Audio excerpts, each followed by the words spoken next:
Hey guys, hope you are good. तो आज की जो कहानी है दरअसल वो एक हॉरर इंसिडेंट है और काफ़ी अजीब इंसिडेंट है जो हुआ था एक लड़की के साथ, जो एक नॉर्मल लड़की थी और अपना एक अपार्टमेंट में अकेले रहा करती थी। वो अपनी फैमिली से दूर रहा करती थी शहर में, क्योंकि उसकी जॉब वगैरह वहीं पे थी।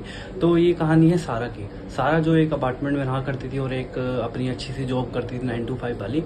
तो सारा का रूटीन यही होता था कि वो सुबह उठ के अपने जॉब जाती थी, शाम के समय आती थी और अपना खाना वाना बना के रात के समय में सो जाती थी।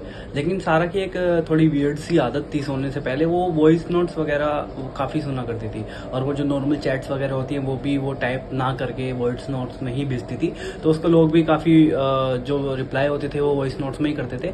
और रात के समय वो क्या करती थी, सोने से पहले कोई भी रैंडम वॉइस नोट्स अपना ऑन करके और वो सो जाती थी। तो एक रात ऐसे ही नॉर्मल वो अपनी ऑफिस से आती है, खाना वाना बनाती है और लाइट बंद करके वो सो जाती है और सोने लेट जाती है अपने बेड पे। और वो एक वॉइस नोट ऑन करती है, वो देखती है कि जो रिसेंट मैसेज आया उसकी दोस्त रिया की तरफ से। तो वो खुश हो जाती है कि रिया ने उसको वॉइस नोट भेजा है। तो वो अपना आराम से कोसी से होके अपने बेड पे लेट के वॉइस नोट ऑन करती है और अपनी आंख बंद करके लेट जाती है। लेकिन वो वॉइस नोट में जो होता है वो सुन के उसके होश उड़ जाते हैं और उसकी रात ऐसे होने वाली थी जो उसने कभी सोचा भी नहीं था। क्योंकि उसके वॉइस नोट में उसकी रिया जो बोलती है वो सुन के उसके एकदम दिमाग का कुछ होश ही नहीं रहता उसको।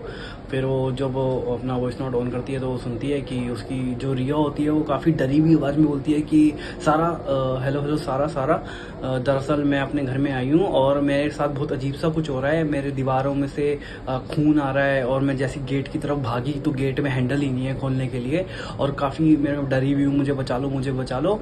और बोलती है कि मुझे अपनी अलमारी में से मेरा नाम कोई विस्पर कर रहा हो, ऐसी मेरे को अजीब सी आवाज़ें आ रही हैं। तो ये वॉइस नोट सुनी हुई होती है तो सारा पहले ही बहुत डरी हुई होती है। इतने में जो एंड में वॉइस नोट के एंड में जो रिया बोलती है वो सुन के तो पागल ही हो जाती है सारा। और वॉइस नोट के एंड में वो बोलती है कि और अगर मेरे नंबर से तुम्हें कोई कॉल आता है तो प्लीज़ मत उठाना, क्योंकि वो मैं नहीं होंगी। और यहाँ पे वॉइस नोट ख़त्म हो जाता है। और तो रिया सारा कुछ सोच ही रही होती है, कुछ गैदर वो सोच ही रही होती है कि उसको हो क्या रहा है, ये हुआ क्या, उसके उसने अभी अभी क्या सुना है। इतने में उसके डोर पे नॉक होता है और जैसे ही अपनी फ़ोन की तरफ देखती है उसका फ़ोन रिंग करने लग जाता है और उसकी दोस्त का ही कॉल होता है। वो सोच रही होती है कि कॉल उठाऊं नहीं उठाऊं, साथ में डोर पे नॉक भी हो रहा होता है। तो फ़ोन तो कट जाता है लेकिन डोर पे नॉक हो रहा होता है। और वो जैसे ही सोच रही होती है खोलो नहीं खोलो, इतने में उसकी दोस्त रिया की बाहर से आवाज़ आती है, रिया इट्स मी की बाहर से आवाज़ आती है, सारा it's me, let you please open, मैंने तुम्हें वॉइस नोट भी भेजा है, प्लीज़ ओपन। तो ये थी एक हॉरर इंसिडेंट की कहानी जो हुआ था सारा के साथ। तो ये छोटा सा हॉरर इंसिडेंट था। तो अगर आपको अच्छा लगा हो तो प्लीज़ कमेंट्स में बताना और please like the video and subscribe please. Thank you.